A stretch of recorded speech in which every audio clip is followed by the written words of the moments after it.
This video is sponsored by Real Vision.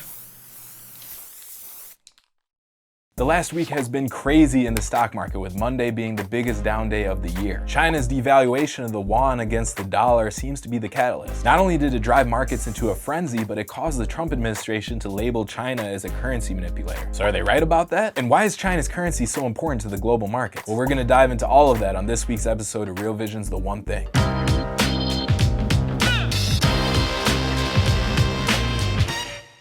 What's going on, investors? AK here. So last week, China's authorities allowed the yuan to weaken to under 7 versus the US dollar, which is the lowest level since 2008. And here at Real Vision, we've actually been watching out for this to happen. A few weeks ago, Russell Clark warned that a yuan devaluation could be the black swan that hits global markets. And so, yeah, I would look to see at some point China says, well, look, if you're changing the trade rules, we're going to change the currency rules. And that's exactly what they did. Trump changed the trade rules with more tariffs and rhetorical bluster, and then China changed the currency rules. But what does changing currency rules actually mean? Clark explains it in this clip.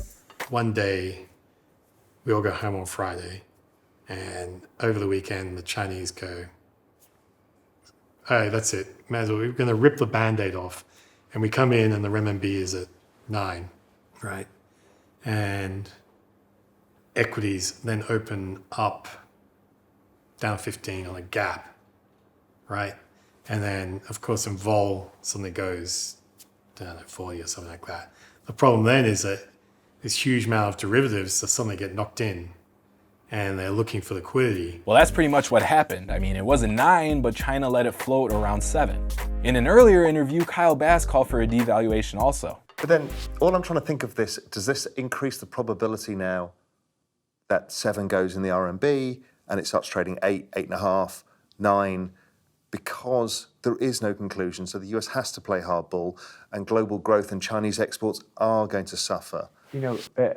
This will not be determined by our government or theirs. Like, if all the training wheels came off the bikes, we'd already be at 8 or 9 on the RMB. Yeah. What you're asking is, will a trade impasse accelerate the move? So what's the point of devaluation from China's perspective? Well, because their economy is reliant on exports, a cheaper currency makes their products cheaper. That way it's easier for their foreign consumers to buy those products. So it makes sense, right? Trump raised tariffs to increase the price on those products, and then the Chinese devalued their currency to decrease the price again. This probably does sound like currency manipulation, hence the US Treasury Department's move. But here's the irony here. China got that label by doing the exact opposite type of manipulation that most people have been blaming them for doing for years. As Kyle Bass argued on Twitter, if the Chinese stop propping up their currency, it will devalue more than 40%. It's funny that Trump doesn't understand that the Chinese act to prop it up. So fine, up, down, sideways, we understand what we mean by manipulation. But why does it matter for macro? What I've noticed is the decline in the value of the RMB pretty much offsets the tariffs. So if they were to increase the tariffs by 25%, to me it's got 8 written all over it. It's just another way that I look at it. I just think that they offset it as fast as they can. Now, what's weird is the RMB is a currency basket, essentially. But it seems the knock-on effect through the lack of trade as the euro falls, the Aussie falls, all of these things fall. So it's highly correlated, as we know. So yeah. That's why I'm just sensing that, and I know you don't really want to go necessarily to a catalyst point, but I'm feeling like there's a catalyst point racing towards us, which is a deadline that's not going to mean anything. I agree. It's going to be a half answer, because nobody can actually create an answer. It's impossible to get an answer done. You said, okay, peak fiscal stimulus, February 23rd. Well then, by the time you get to March and April and May, what we've got is fading. I think the US economy is slightly weaker than that anyway. We're seeing the global economy fading.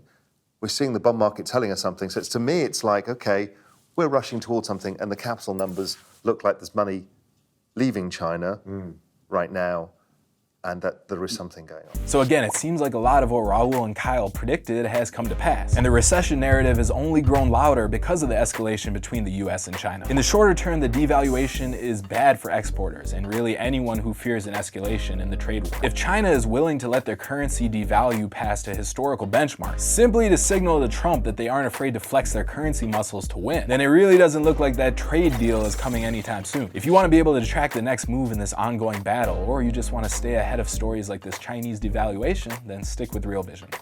I'll talk to you next week.